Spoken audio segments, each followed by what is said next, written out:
To talk tonight, prompted on Malachi. So we'll go straight to the Hebrew.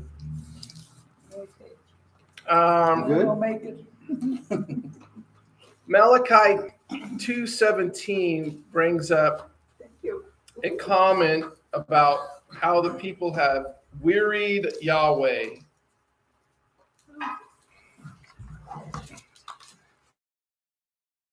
Your translation may say the Lord, but there's the divine name. You have wearied Yahweh with your word. That's interesting. So this would be the prophet, I guess, speaking. How do you open? Word in the Hebrew, Deber, the 10 Commandments is the 10 words, Deber. And the question is, Bama, in what way? Doesn't that sound like a great question, word, Bama? Mm-hmm. It's almost like manna. How have we wearied him? In that you say, everyone who does evil, ra, is good. The word tov. I always, little inside baseball here. Because, some Jewish men wear their kippah. I have a natural one for me. And usually those people, that's kind of almost sound derogatory. Those observant Jewish people know the Hebrew, and so I'm always prone to say, if I see a man wearing a kippah, I say Yom Tov, which means good day. And they always look at me like, are you messing with me? Why did you do that? I was like, I know those two words, Yom Tov, have a good day. And then there's the word Tov. Okay, so the thing that is wearisome is that they say that everyone who does evil is good in the sight of Yahweh, and that, or that he delights in them. Where is the God of justice, they ask? Hamishpat, down there at the bottom here. Where is he? And then equally so, we read in Malachi 3 that you said it's useless to serve God. What profit is it that we have kept his ordinance and we've walked as mourners before the Lord? So now we call the proud blessed. For those who do wickedness are raised up. They even tempt God and go free. So those are two accusations about how God deals with people. And when a people get aggravated, frustrated, thinking that they're doing what they're called to do, and they don't see any benefit out of it. In fact, they look around and see people who are flaunting their disobedience before God. They're the ones who are being prosperous. So two references to this, and I wanted to get your help to talk about this topic.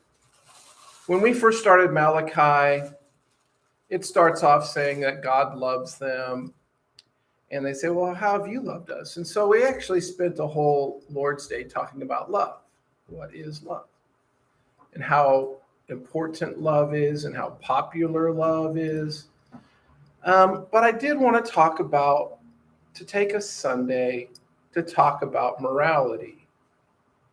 Now, I don't want to be known as a moralist. I know my own personal morality. I am constantly ashamed of the things I think, say, and do based on my morality that I possess. I will say things, and then I have a very good wife who says, you said what? I said, well, don't you know that does not look good? You can't say those types of things to people. It's like, yeah, you're right. I shouldn't be saying those things. And not because of her promptings necessarily, but because the Bible has some dictates about how we're supposed to live and interact with people, what our relationship should look like. We did read that passage from Matthew that said that God is keeping track of every idle word, and every man will have to give an account for every idle word they have spoken. So even the pagans have a book of remembrance, and God's going to go into action against their sin. But Christianity, in a lot of contexts, has been identified as the goody two-shoes religion, that you just put down people who want to have fun, and you preach the commandments of God, of course, because if you preach those things, hopefully people respond and live according to the truth. But the truth is, just preaching the law doesn't save anyone unless you give them Christ. And I don't think we're ever going to have a society that's probably completely moral unless they love Jesus, unless they really love that man and what kind of life he lived.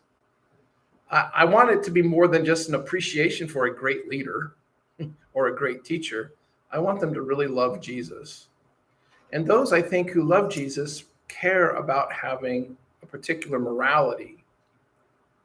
But morality is such a big, unwieldy topic. Oh my goodness, I forgot something in my office. So I'm going to have to run and get it. Unless, Steph, could you get something for me? I printed 2 pieces of paper on Pat's desk. They're just sitting there on the desk. I forgot to bring it. You go through my office door to get it. So those two verses in Malachi, talking about what is right and righteous and how we should feel about righteousness and how can we tell the wicked from those who are not wicked. God says there's going to be a day when all of our moral decisions are going to be exposed and he's going to judge them all. And I'm just saying, in the 40 years of being involved in public ministry, from my earliest days as a young youth leader to seeing what society is doing today, I can say that has progressively gotten worse. And it's a measurement of our moral fiber. It's a measurement of our of where we are as a people.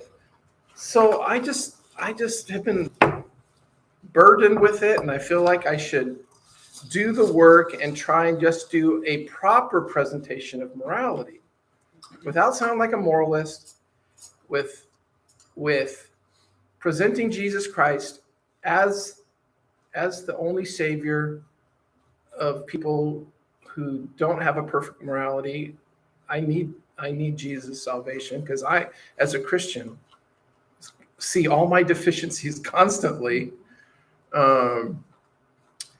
And I just wanted to talk to you guys about some of the things I was thinking. And you got, Yeah. I need a pen to jump too. in. Yeah, go Okay. jump in.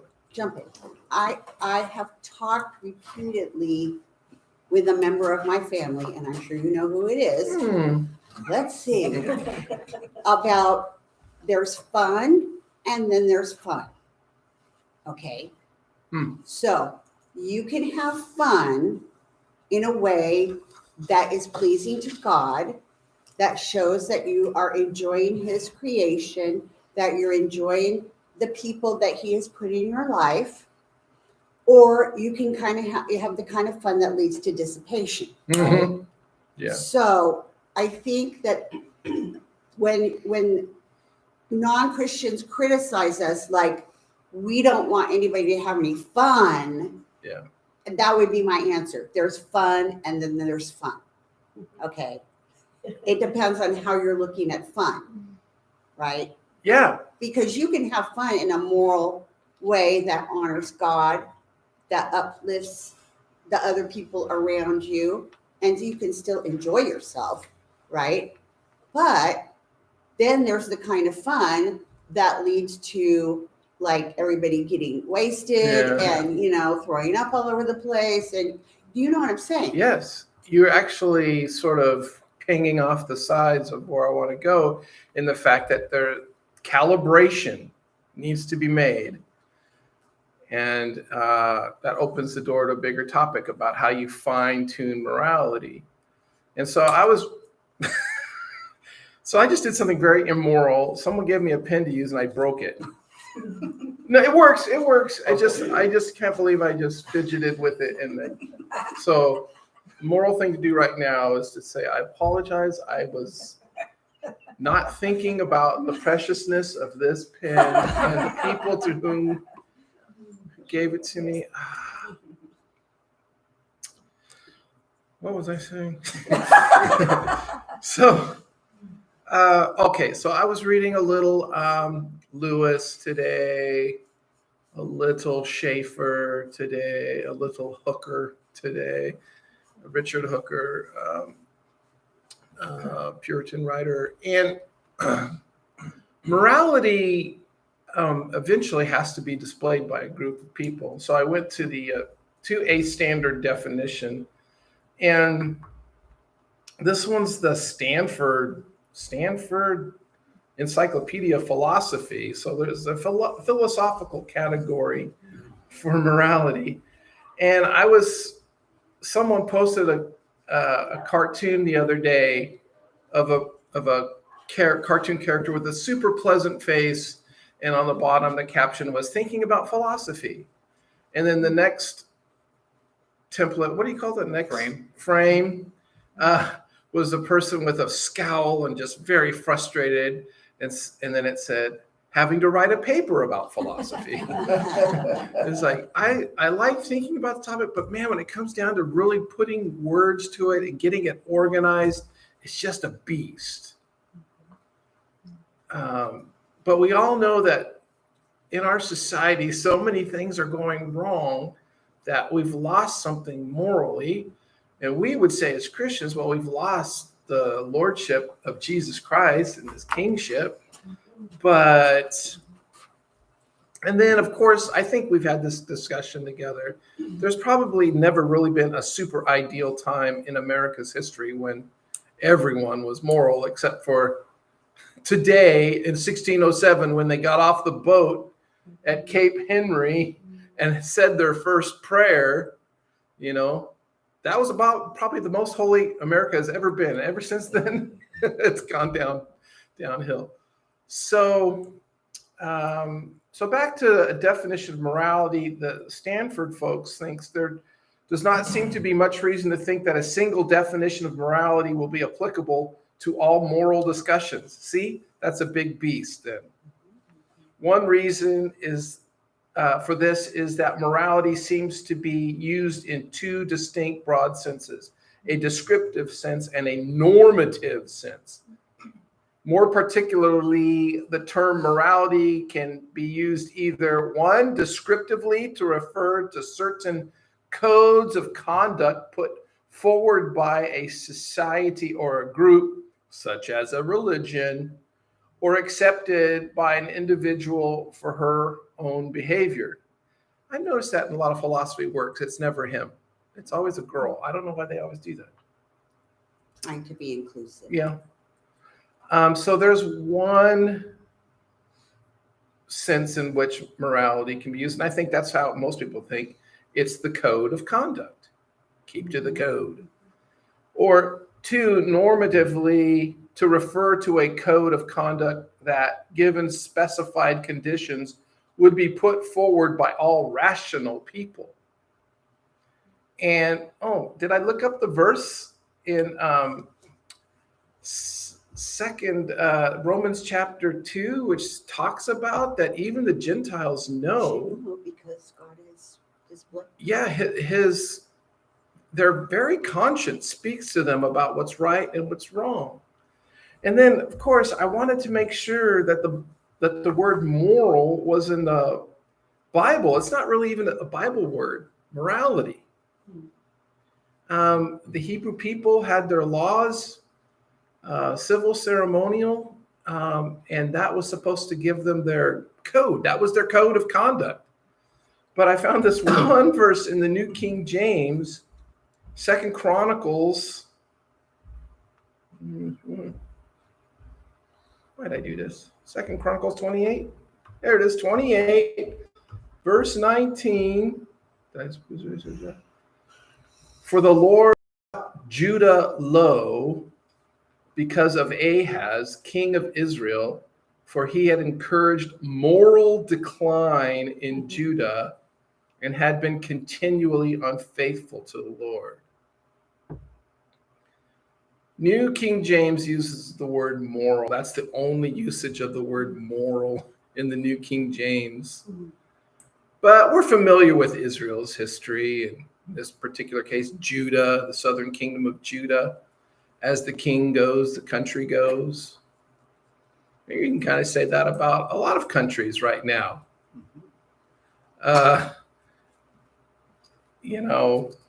If we look at the landscape, we see crime unabated increasing. We're seeing all kinds of measurements of crime, from the border to Walmart. I mean, there's lack of respect for authority, for property. It seems like a lot of things are going wrong, and we want to know why the code of our common culture is allowing all of these things to take place. So is it because we don't have enough policemen? Or is it because of some moral deficiency in our people? I do want you guys to start speaking up, because I don't have an organized presentation. What I'm going to do in a few moments is just read to you a bunch of thoughts that I have about morality. But I would like to put forth the premise that our country has become very narcissistic. I mean, a lot of people in society have become that way, and it's all about me and what I want, okay? So I can step on your rights because I feel that that is good for me, right? Okay, so for example, when I was a little girl, no one would swear in front of a child. Yeah. Even the most, I would say like a sailor off the boat, right? Yeah, right. They would not even dream of swearing in front of a young child. Yeah. Right? But today, yeah, all you have to do is walk down the street and somebody's, I can remember this distinctly because my family, lived in Australia for when I was 12 years old. We took a trip. We lived in Perth on the West Coast. We took a trip to Ayers Rock, and we were going to go to it. We were staying at a hotel, and we were out in the town there, nearest to Ayers Rock, and I should say Uhuru. Yeah, that's got a new name. Yeah. Yes. Anyway, but there was a drunk Aboriginal woman, like swearing at like the top of her lungs, right? Yeah. And it floored me because I had never, at 12 years old, I had never heard that kind of language before, ever, Yeah. Did not even dream that it existed, kind of thing. Okay. So our society as a whole agreed that using profanity in front of, young children was not appropriate. Okay. But now, Okay, let me play with you. Walmart. Let me play with you a moment. Okay. You're immoral for judging that lady's culture. Well, like I'm saying, she was as drunk as she could be. Yeah. So. Well, see, that's other than falling down. It brings up the matter Mhm. that I think Seneca brought up so many thousands of years ago. He said, morality can't be one thing in Corinth and another thing in Rome. It has to be consistent. Right. Otherwise, it's not a code. It's not a code anymore. Uh-huh. So, but you know how many people, educated people, will say, who are you to judge that culture? That's the way they manifest their form of love for one another. You know, I doubt it. Really? It sounds to me that an indigenous Especially person being got too much strong Drunk in drink. the middle of the day and swearing at the top of your Right. lungs. You know. But this morality discussion even broaches these types of comments. No one, but I agree with your initial premise, which I like very much. Mhm. It's very narcissistic. You become the measure of all things.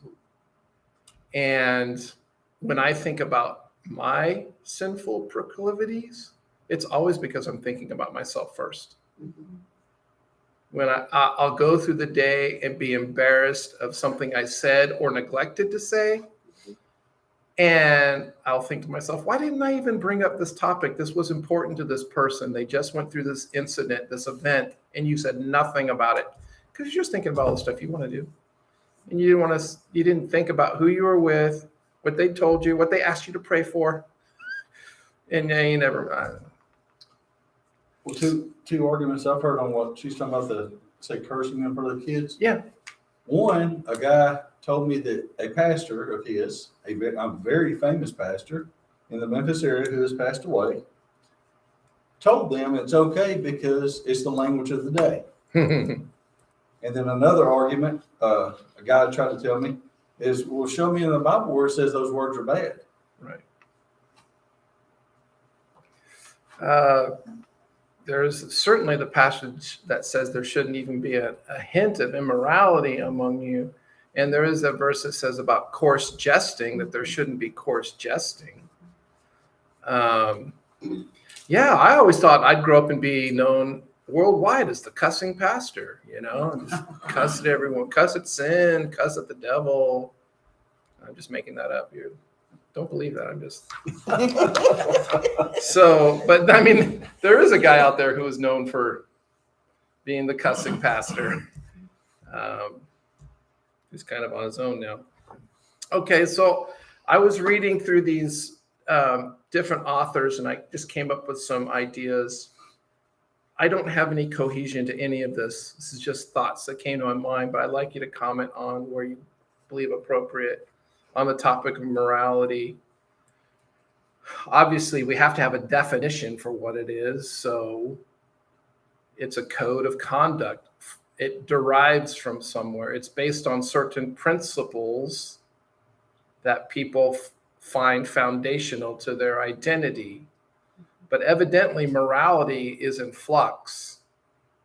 And when the majority of the people say, oh, that's old time, we don't do that anymore, Right. then you have a new standard of morality. And anyone who tries to advocate another morality becomes the troublemaker. So, but if it is based on some type of principle, you get and this is why it's a philosophical discussion. You get to come back and say, how do you derive at that principle? That's basically the end of my message tonight. But so I better not shoot that wad just yet. Okay, so first of all, there's no neutral morality. Morality always advocates one thing as being virtuous or vice. So it either advocates for total autonomy, we're starting right there, narcissism, or it advocates for total authoritarianism. But it either comes from you or from somewhere else who has the power to enforce it.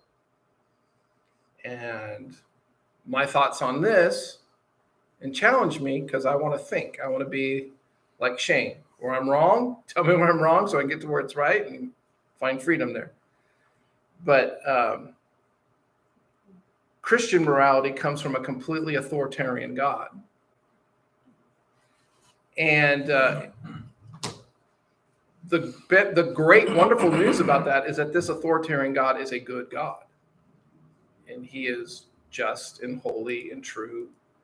and all the attributes that you'd But he's expect. also for you. And he's for you in He's Christ. for you. He's for his people. But the way that I've got this caricature of the things that I'm seeing on the internet and the morality that's now being proclaimed, and there's some very brave social commentators are like, no, we're not giving into this 1 inch. We're gonna stop this, and we're gonna have to fight against this, because you can't say this person is not who they say they're. You know what I'm trying to get to. Yes. People are pretending to be things that they're not. All right. And what gives them the right to make that decision? They do. And whatever group they're with that's empowering them. So, but morality is advocating for total autonomy or someone's total authoritarianism. I got it out of there. You want to give any more to that? Yeah. That sounds true, but yeah, it all comes down to if you look at morality as standards. Yeah. Let's call it that. Then where are you going to get those standards from? So it's either going to be from an authority figure like God, or whatever you think the standard should be. Yeah. So it really comes down to two things. Is there an objective standard, or is there a subjective standard? And that's, as Christians, we think there's an objective standard, and that's God. And then if you're a narcissist, then you think, no, I set the standards. So it's really just those two ends. And then since we're social people, then it matters how you behave. You kind of look at to other people. So you got to look at our leaders. They've been upholding those standards over the years, or have they not? And so look at our political leaders, our church leaders, what's been going on in the past. And it seems to me like there has been a decline in leadership using the objective standards that we're used to from the Bible. And hence, you got people that are just following their leaders. Well spoken, I thought. Those kids that are all rioting in Chicago or wherever, Yeah. they're following each other, and their each other's behavior is what's setting the standard for them. Mm-hmm. They're not having a parental figure, and especially a father, who's telling them, you don't walk into Walmart and rip the place up, There's nobody there to tell them, you don't do this. Right. And the police, their hands are sort of tied in respect, because they're going to be accused of being, racist and this and that and the other, right? And so they're afraid to do their civic or their sworn duty, so to speak, and to protect, property, protect people. And so that restraint is gone too. So they have no restraint. They do not have a pattern of morality that's been taught to them by their elders, and they do not have a restraint in society that's holding them back, right? Yeah. So why not walk into Walmart and, with your bag of your trash bag and fill it up, and all your friends and everybody and just rip the place up? Why not? You're not going to get in trouble for doing it. Especially if you have a right. Oh, Yeah, I was going to say that goes, kind of back to both of what you were saying, but Mark talking about the subjective versus objective authority and relating that to the narcissist versus the person who has an authority in their life, like a religious person. But really, when you think about it, and I think this is like some power philosophy or whatever, the narcissist is also authoritarian. It's just they're the authority. So it goes back to, and like Anne's saying, if no authority has been put in place over these youth Mhm. who have not been trained to respect an authority, the authority becomes themselves, which is the subjective version of truth and morality that Mark talked about. But I mean, even it goes back to before the garden, right? I mean, that's what Lucifer did with God. So I don't know that people are any better than the angels in that respect. It's So you're supposed to just- find your better angels inside of you. We've been redeemed by All my God. angels are fallen. Yeah. Yeah. You got one good one on one Yeah, side. right. You're listening to the wrong one. But morality has to be accepted by the society, because if you have a group of people and then somebody walks in and starts doing something that's against the moral code of that Yeah. society, the whole group does something about it. Yeah.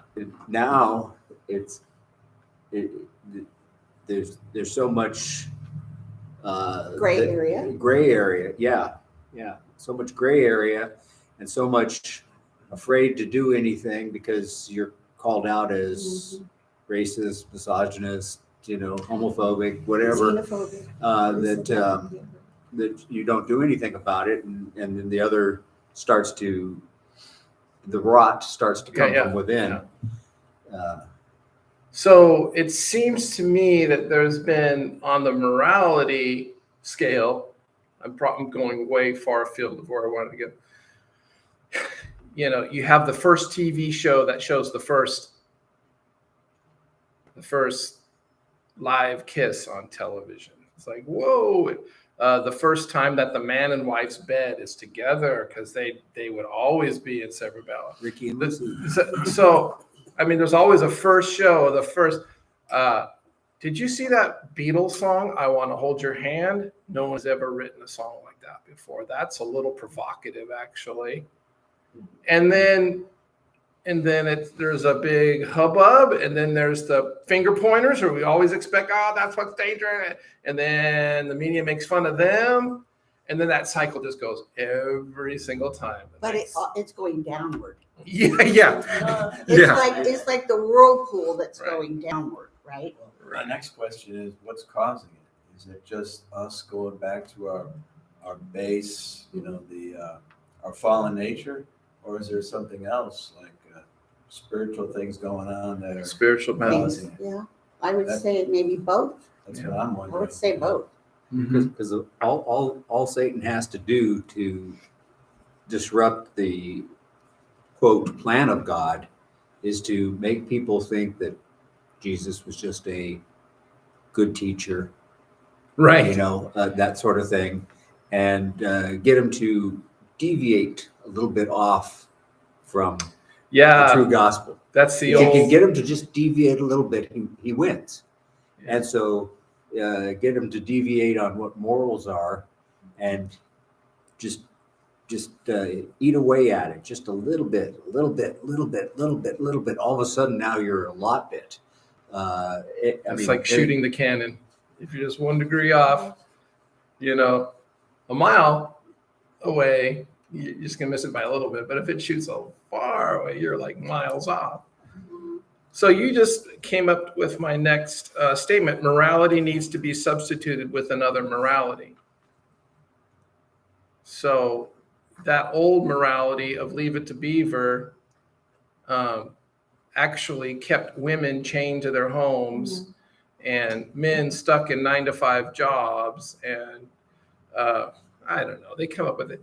But they'll find a moral reason for why that life was bad and is not reality, and how we should reject that type of a world. They will come up with their own morality to critique a past morality. Well, I would just like to say, and this is just my thought, when you see like Leave It to Beaver and Father Knows Best and stuff like that, the little things that happened were like, they were like a little, just like the tiniest little ripple. They were like these huge waves that we've got going on today. Yeah. It was always it was always something that was humorous to everybody, right? I mean, when they told a joke, it was funny to everybody. Yeah. And every person that was sitting in front of that TV, whether they were Oma's age or they were the smallest Yeah, child, it yeah. was acceptable for them to see it. Yeah. Right?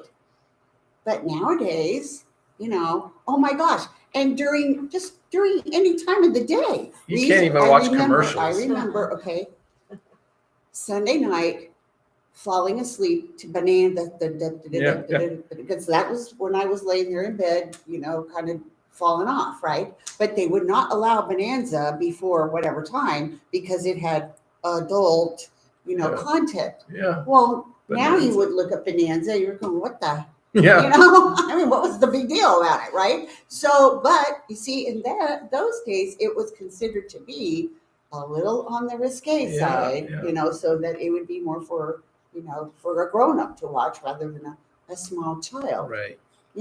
So I just feel about the kids all the time, right? I feel about the kids all So the that time. is They're that's being becoming more compelling in our day. exposed to Yeah. so much garbage and Yeah. filth and ugliness and everything. And how many people have we Oh. heard saying, what kind of parent is letting, Would take their kid to a drag. well, that too, Yeah. but even just to have a cell phone, Oh yeah, you cannot give a an young, unmonitored cell phone. Right. Yes.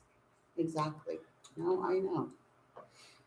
Well, I think it all kind of boils down to, years ago, you had the Bible in school, you had prayer, you had all this expectation that church was a valuable part of society. And so Yep. there was the authority of scripture. And I think we've gotten rid of that. And so then it's like there really is no standard. And if you want to be a furry, who am I to tell you you can't do that? Or, I'm stepping on your rights to say yes, that you can't do whatever you want to do as long as it doesn't encroach upon my space, So I think it all boils down to that, and just watching like some of the more liberal people that I know and how they kind of just go with the waves of whatever's being discussed about, oh no, we can't, take away their rights for this. That's not okay. But it's just because there's no standard anymore. so that's a little bit of where I was saying that morality is always substituted with another morality. Mhm. People have rights. Okay, do they have a right to dress like that? Okay, they have a personal right to dress like that. Do they have a right to do it in front of children and act and say provocative things? I mean, the Bible is very clear. It's covenantal in its construction. You train your children the way you want them to be. And if the evil people are training, then there's no morality. Or there's a new morality. Jesus said it would be better for someone Yes. to have a millstone hung around their neck and thrown into the depths of the sea than to lead one of the little ones astray. Luke 17. But I was reading, because it just throws into my mind, and I was reading 1 Timothy 3 or 2 Timothy 3, and then 2 Thessalonians 2, the great apostasy. Apostasy. People falling away People falling away, and from the truth, the Lord being lovers of themselves, haters of their parents, on and on and on. With substituting morality, wouldn't it be true though that Christians also critique the morality of Christians in the past? Yeah. So like you mentioned the Puritans that came over, and that was the most holy our country's ever been. But what they were, I guess, doing was they were putting the law of Deuteronomy into their constitution. Yeah. So I mean, they would say, yeah, let's stone adulterers or stone homosexuals. Where now we would, Drown witches. yeah, in our day we would say that. Well, will we still say that that's good and right to do? That's a Christian standard. It looks like, and even we would critique Puritans like Jonathan Edwards that might have had slaves, and he might have had biblical reason why, to do that. So I guess the question is why, or how do we interpret God's morality? He's given us his word, his law, but how do we know what's the right Christian morality even? And I guess this gets into the topic of theonomy and all of that, which I'm dipping my toes into. I don't know a lot about, but Yeah, I'm going to have to let that question just sit there because it's excellent. Yeah. Well, our Constitution states that our rights come from God. That's where we get our rights. Yeah. So our rights do not come from us. They come from God. Okay. And I truly believe that our entire culture has lost that idea. Mm. That has not been stressed, that has not been talked about, that has not been, so any right that you perceive as being, a right that you have, is it square with him? Right. That's what you got to check on. I've heard people say much of this could be solved if it would just teach civics again. Proper understanding of the laws of our land that already exist. Yeah. But our courts are so quickly changing laws and accommodating groups or interest groups.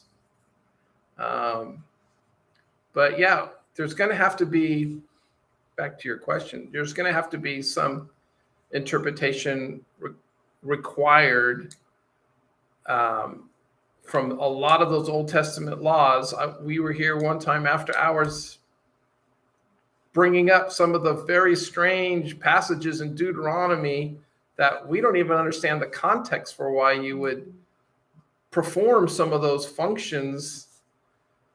It's like, man, we need to study what was really going on in the Old Testament before we could even think to apply any principle or standard that they were trying to advocate. We don't conquer nations anymore and take their slaves. There's all kinds of passages that are very awkward from my untrained 21st century minds. Like, why in the world would you try to adjudicate someone committing adultery in that way? What is going on? All right. Okay, so when you look at the generation that's coming up, they're not being trained in the home. They're not being trained at school, because you were talking about them being taught civics and all Yeah. that stuff. Forget that. That's out. Yeah. I know we had to take government and Yeah. stuff like that when I was in high school, but that's not a requirement anymore. You don't have to take it, or it's not a required course to graduate, right? So that's, some people just sleep through the class, right? But anyway, there's no foundation. When there's no foundation, then the people are just, Yeah. going off on their own little, Yeah. It's kind of it's what happened in the book of Judges, and it's why the people said, give us a king, part of the reason why. And then, of course, from a cynical standpoint, because obviously God is right to say, basically, why would you want a king instead of me? But people had replaced him as the primary authority so that everyone was doing what was right in their own eyes. And when you replace God as the authority, there has to be something to fill the void. And the Israelites assumed it was a man that could be the king. And then they quickly were disappointed in that over and over again for the most part. And, then we say King Jesus is all, because he is. But outside of him, any authority Absolute power corrupts absolutely. Who said is that? going to be a disappointment when it comes to Yeah. God's definition of righteous morality. I think there's also maybe a problem with the modern evangelical church. Like, if they view that, Christ is only concerned about like his church and that's his kingdom, and we're operating in that sphere alone. And I'll give you a case study. You got transgender surgery in minors, and in Canada, if you're a parent and you say, no, I don't want my child to have that surgery, you could go to jail because they would affirm that that's good and that's right. In the state But of in Washington Tennessee, too. State of Washington. yeah, okay. But in Tennessee, it's like, no, that's off the table. We're outlawing that. You're not doing that if you're a minor, right? So you kind of have to codify into law what you think is good and right. And it seems like the Christian needs to be operating in the sphere of government and law too. I just think there's a disconnect there. A lot of it is that there's a, I think it's an IRS ruling, isn't it, that says the pastor can only speak like 5% of his sermon regarding politics or something like that. No, there Or they lose their tax exempt status. there was talk of that in the day, I think during the Clinton administration. And then, no, there's nothing that Okay. can't really. So I think a lot of pastors are so afraid of doing it, they don't speak about politics at all, about telling the people, you should be involved in this. You should, run for school boards, run for city council, mayor, because a lot of the things, it's local things that where things are happening, and it isn't just the federal congressmen and senators and president that. There has not been in the evangelical fundamentalist church an idea that we are supposed to disciple the nations because Jesus is coming back. So why waste all your time learning to go to law school, to be a politician when Jesus is coming back?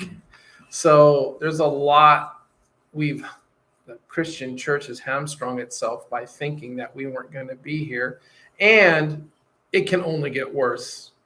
We can't really be ultimately salt and light anywhere. So And when he comes back, he'll fix it all anyway. Yeah, yeah. Yes. What we're waiting for. So, I've got 2 sheets of little statements I got to cover here, and you guys have got good ideas. So I'm going to read some of these, and if it prompts a thought, you just say, "Hey, all right." The agenda of the immoral is to replace the good with power. Sounds about right. Morality has a calibration which allows for certain values to define circumstances. For example, we would advocate for capital punishment, but you're not supposed to murder. So there has to be some distinction between why and when you would do that when the Bible says you shall not murder. But it also says that the power of the government has been given the power of the sword Romans 13, yeah. for that purpose. But even in the Old Testament, if you murder, there's. I know, but you have a whole sect of Christianity that says that capital punishment should be outlawed. So, But you use the word calibrate. yeah, For a true calibration, you got to have a standard. that's You right. can't calibrate off of something that's been calibrated before. I like that. We all know Certified. Hmm? Unless it's certified. certified and peer reviewed. It's gotta be a paper trail. Free speech, we all know you can't yell fire in a crowded movie house. But I just saw on the news today that the government of Brazil is taking away everyone's Telegram account. They're just wiping it out. They don't want people talking to each other on a format that they can't monitor. So it's like, yikes. Who's doing this? Brazil. Oh. Brazil. Probably at the behest of the CPC or CCP, because the CCP has put money in Tentacles everywhere. building ports in Brazil and Yeah. other South American countries, and so these countries owe the CCP big time. Yeah. A false morality will argue for certain virtues that they are in fact dangerous when they conflict with another moral virtue. This is the fine calibration argument. Some person says, you know, they'll say, you want to ban books. You want to censor people. It's like,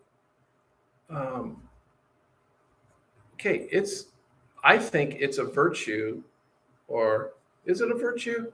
I think it is a freedom, which is a good thing, to allow people to read whatever they want to read. Except if they're in middle school. That's and right. they're reading pornographic Exactly. things. No. But they will chide this value over this value as being more important. And so they're using a morality to say your morality is deficient. When I say, no, this is the more important facet of the argument. But they know how to talk virtuously, even as they argue for things that are immoral. It's kind of like with abortion when they make their abortion arguments. Yes. When the state decides by law that one virtue must be accepted over a contrary virtue, they are legislating morality. But I've grown up almost all my life saying, you can't legislate morality, but that's all they do, is they legislate morality. They tell the society what the moral good is. The moral good is what they advocate. So when I went traveling through Europe and visited U.S. embassies, I saw more pride flags than American flags at U.S. embassies all over Europe. And that's communicating something. That's communicating a value. That's communicating a morality. That's what America stands for. And also the penalty attached to that law if you break it. So like if you're gonna rape somebody, it'd be what, you get years in prison now, but as opposed to maybe the death sentence that you would see in the Old Testament. Mm-hmm. Yes. Although governments legislate morality, morality does not come from human governments. And I think some people think that that's where morality comes from, the Supreme Court. Whatever the Supreme Court says, that's the morality. Now, I don't know how you argue someone who believes in that out of that, except for you've got to get down to the final philosophical category about where does your authority lie? Is it going to be on you? And the famous thing is, then you can't condemn Adolf Hitler because he did what his morality told him to do. But even with the Supreme Court, you have. And everyone gets mad about bringing up World War II and Adolf Hitler. You broke some law. But go ahead. But for, they'll say that they provide the morality until they make a decision that's against what they believe is the moral thing to do. And then they're going to say, oh, the Supreme Court shouldn't have done that. Mm. Oh, when the Supreme Court argues against there? Yes. Right, Yeah, yes. exactly. Right, like it's fine as long as it's along with what they think, but then if it's against something they, they just have too many conservative or too many liberal, whatever the case may be. And that sort of comes back to the question about preachers preaching politics. Well, I don't know what party I actually want to advocate for anymore. What political party actually does represent a Christian worldview? Because all I see are people going to Washington and turning into fat cats, which I think is immoral. All right. America was founded upon reasons thought to be morally good and sought to establish a government that would promote the good by acknowledging what was evil. So a lot of our founding fathers, they enumerated why they were breaking with England, because King George and his monarchy did all these things, and we think these things are wrong, and what we're going to do is better. A primary foundational principle for a good morality is rooted in the conviction that all men are made in the image of God. a primary foundational principle, for a good morality is rooted in the conviction that all men are made in the image of God.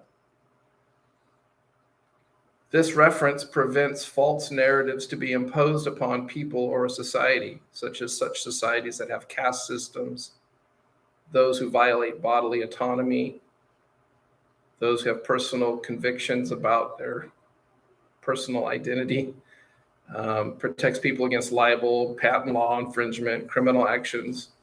It implements the golden rule.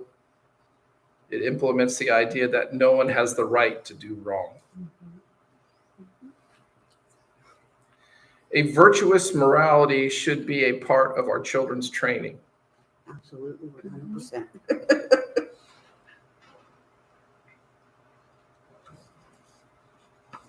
I'm thankful for all those people who convert as adults and change their lives and figure things out, but they're being outnumbered by the people coming out of state-sponsored schools.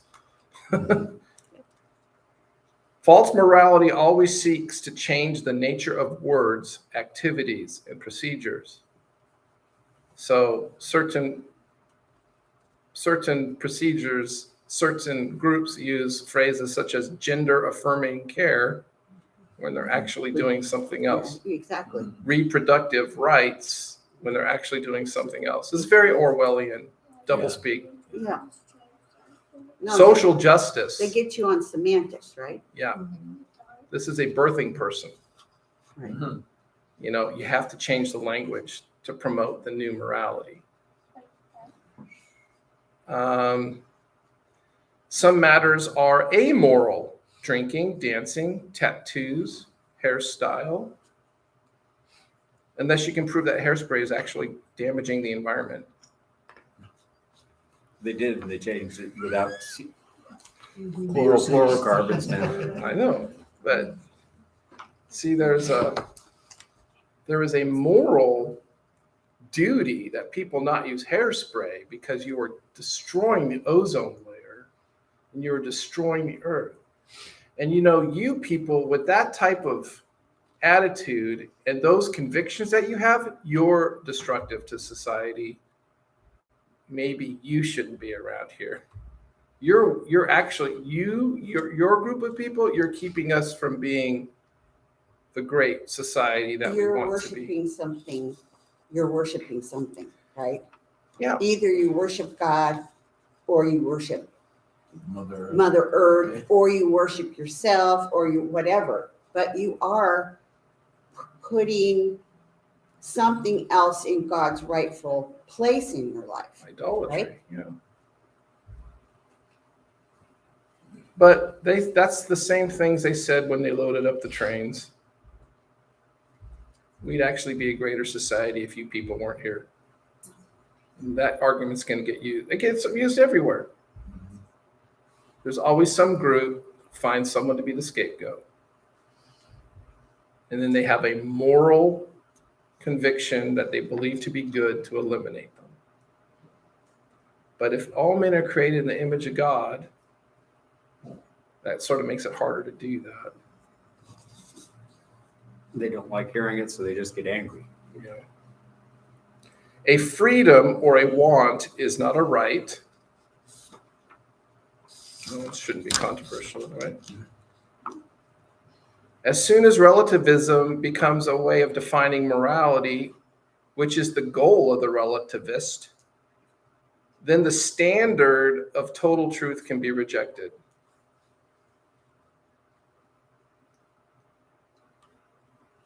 I have to think more about why I wrote that. Christianity claims total truth over all facets of life: history, science, nature, government, religion, human identity. What an oppressive religion. It claims everything. It wants to have control over everything. That's why it's a danger, right? It engages in the project of ethical evaluations, determining the moral good when encountering unique situations. So this one was sort of promulgated because of what doctors are able to do for couples that are infertile.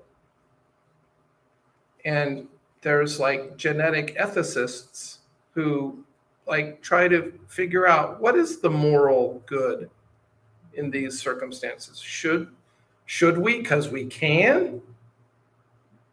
Or are there other principles that we're violating by engaging in certain activities that cost millions of dollars, and don't guarantee success? There's a lot of discussion in the scientific realm, medical realm, technological realm. And are there any other ethicists out there who are actually trying to determine what the moral good would be with these new frontiers? Or do we just plow ahead and say, science? Can you say something here? Oh, yeah. Or you just pray and God sends you a shell. Oh, okay. A proper morality must be founded upon principles that structure convictions. I don't know if that was doublespeak or not. Conscience, convictions, authority are all malleable if not founded upon a reality that is not eternally true. The notions of justice, rights, truth, fairness, etc., must be measured against transcendent principles that derive from our relationship to the morally good God. So that's where it comes back to the inalienable rights. But that's the project that those who don't like Christian morality, that's the big fight. We say that our morality is rooted in eternal principles based upon a character of an eternal God who gets to determine what's right and what's wrong. And they just say, I don't believe in God. Mm-hmm. Well, you do believe in some God. You've made something your God. You're still religious. They like the fifth, and they say, that's religion. I'm sorry. Show me your foundational principles, and I'll show you your God. worship. Yeah, very good. All right. Moral laws exist and cannot be violated in a society for more than a few generations. I think that was your judge's comment, honey. There's only so long that people can Maintain. flaunt all the standards. They don't exist. I watched a really interesting NOVA program about the Mesoamerican Indians, the Aztecs, Incas, and most of them were wiped out because of multiple years of drought. They just couldn't live there anymore. And they killed enough people to appease the gods that kind of thinned them out. And they have found civilizations where like 60,000 people and like multiple replications with LiDAR, spectrometry, going over the jungles, they could find where these huge, giant cities were. But they were technologically advanced and they were self-sustaining. But 7 years of drought and throwing too many virgins into the volcano doesn't solve. Yeah. Okay, so when we were there, because we went to, which one was it? The Riviera Maya. Yeah, So we went to we were on the Yucatan Peninsula. Yeah. so it was your highest goal in those, whether those highlight games or whatever they do. Oh, yeah. To leave it all on the field, meaning you wanted to win because then you would be sacrificed. Oh, goodness. Okay. You did. It was to lose was the shame of you didn't get sacrificed. Living with your loss. Right? Yeah. Even Oh, though wow. you lived, you weren't going to be sacrificed. The other thing is, of course, throwing their children into the cenote, right? Yeah. To that was their highest form of reverence to their deities, right? Yeah. Is to sacrifice, like the Moloch and all Yeah. that stuff. So my most precious thing is my child. So I'm gonna. If you were on the down the losing hole. team, you could not get married. Oh, Your potential bride's family wouldn't have anything to do with you wouldn't allow you to marry their daughter. Genetics. And so, you just became basically an outcast entirely. You just lost all status of any sort. So it's like, where do those morality codes come from? How do people come up with these? But they've pretty much ensured that they're not going to be there for a while. I mean, how many civilizations have we uncovered and we've said, wow, look what they did. Where'd they all go? Well, they didn't have any lasting morality that could sustain them. They could be technologically advanced. Can make a comment. Yeah. So we're technologically advanced, we're all these things, but we either murder our children before they're born, or we render them sterile so that they can't reproduce, Yeah. right? So what are we doing? Yeah. Well, you have to be a group of people who are the light on the hill, salt of the earth. I don't want to talk about alternate. What do they call alternate societies now, or what do they call it? People who say, "Hey, we just have to start our own economic system, our own banking. We have to basically be Mennonites, Amish. You just have your alternative society, and you just do it that way. You just separate from the world until I guess they shoot you." I mean, the bad guys have got guns. Laws are written by a person. Laws are written by a person or being. Therefore, not acknowledging the will of that being is rebellion. And I'm going back to Romans saying God writes laws on our hearts. And laws don't evolve. They come from a personal being who can say he's being personally offended if we don't acknowledge his laws. To live as though there is no lawgiver is simple to install oneself as the ultimate authority. Yeah, basically you replace God, you become God. The current moral philosophy does not appeal to logic or to science any longer. Therefore, it is a religion and must be separated from the promotion by the state. Everyone talks about separation of church and state. The type of things that people believe now about themselves is not science. It's not logic.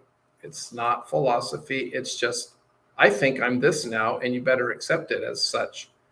And I'm saying that is the worst form of religion. You just believe it, so that's the way it is. Why is the state endorsing that? It has to separate itself from religion. We've turned that statement into something that it isn't. Yeah. Okay. Because when that was set up, it was set up as we're not going to make a state church. Yes, exactly. Right. And we're not saying that you shouldn't be going to church, and we're not saying that church should not have a part in the society or how our society is functioning. But we don't want one particular church to be in charge of the whole thing. But we have turned that around to say we don't want church to be any part of what's going on. Establishmentarianism. Right. We weren't going to establish a single religion over all the people.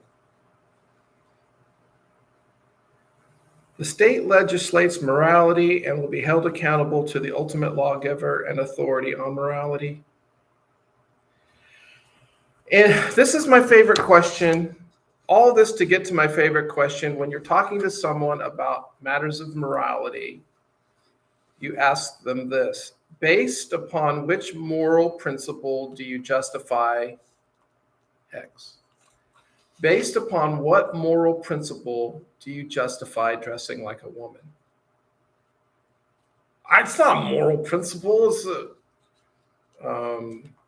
Is it immoral if I don't accept you? Yes. So give me the moral principle for why you get to dress like a woman when you're actually a man. Trans women are women. Trans women are women. That's what you get. people screaming at you. They don't Well, care. that's It's because just they what don't- feel. Oh, There's- sorry. They don't have a foundational leg to stand on. So when you called them out on that point, then they just get angry at you. Well, this will get me a strike on YouTube. But That's right. I want to be Christian and say people are lost. I was lost. I believe things that were wrong. People prayed for me. We need to pray for them.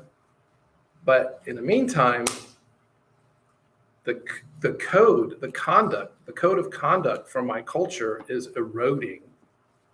And I'm fighting with my own children who ask me embarrassing questions about why people are the way they are in this world that they see, that they hear about. It takes a lot of work to raise kids to love Christ and his gospel and his kingdom, and not to see it just as an escape hatch, to actually see it as a calling in our lives. So I can't shout, round squares are squares, round squares are squares. It just doesn't make any sense. But that's your truth. And that's what I would. Okay. In community Bible study this morning, the core leader of my men's group sang a little song. Unfortunately, I can't remember what the song was. Thank you. And he said, yes. And he says, that was in 1950. Yeah. This song came out about how, Mr. Rogers' song. no, I don't think it was. But it says, and I think it says, but what we need is Jesus. Oh, yeah. Is Okay. one of the lines or something very similar to that. And he says, because this country's going down the tubes or something, Yeah, like, yeah. and so. But anyway, in 1970, the rock opera Jesus Christ Superstar came out. And there was one line in there. There was a few lines in there where Jesus is in front of Pilate. Pilate's going, but what is truth? We both have truths. Are mine the same as yours? And it was creeping into the culture there. So we Yeah. all had our own truths. And as long as it was true for you, it was starting to come in even at that point in time and before. But that line kind of, okay, somebody has acknowledged that that's what's happening. Yeah. At least in 1970, somebody, the writers of the songs there in that, were consciously or not, were acknowledging that was what was happening. Everyone on the side of truth follows Jesus. But you see, we both have truths. Now- And so that's what it became. It became like, well, my truth is different than your truth. So you just go on believing that. I've got my own. Yeah. And that's what's happening. Now we've got millions of different truths out there. Yeah, but there's only one truth teller that backed up his truth with the ultimate claim. Oh, I believe, Yeah. I believe that. But I I mean, know. that's what's happening I know. in our Yeah. culture Yeah. right now. Got millions of truths. Well, I just had a bunch of random thoughts about morality, and I think the church needs to hear it preached in a proper way. You guys have brought up some excellent points.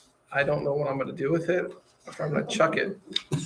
It's easier to preach the Bible, but sometimes I think the Bible gives us a format to address some of these matters.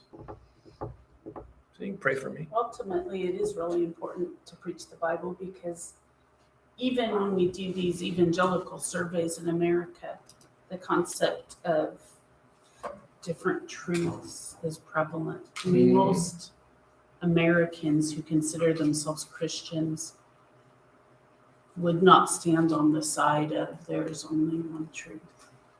It's just how it is. And wouldn't believe That's Jesus is the only partly way. Right. Because although they identify as Christians, they are not being disciples of the word. They are not being discipled in the word.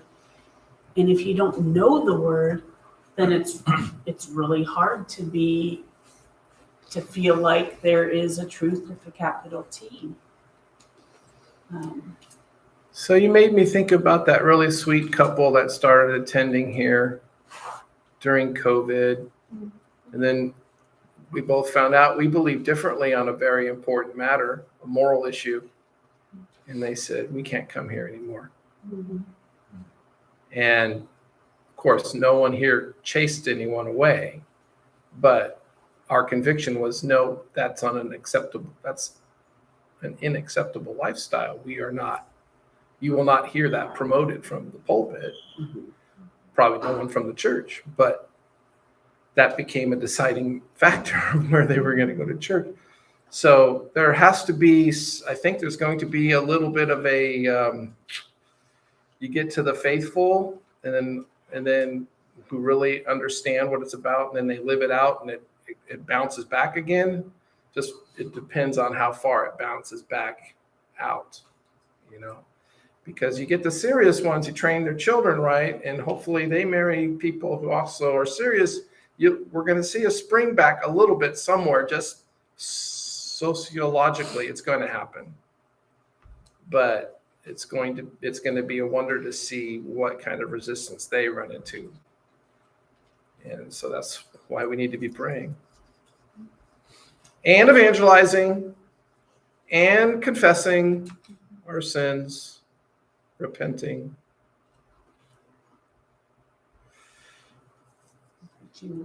Preach the word in season, out of season. Lord, pray that you'd direct your church to embrace your truth, to love it. We pray that you speak to our hearts and minds, prepare us for this Lord's Day to present something that equips your people to love your kingdom and your call upon their lives. We pray this in Jesus' name. Amen.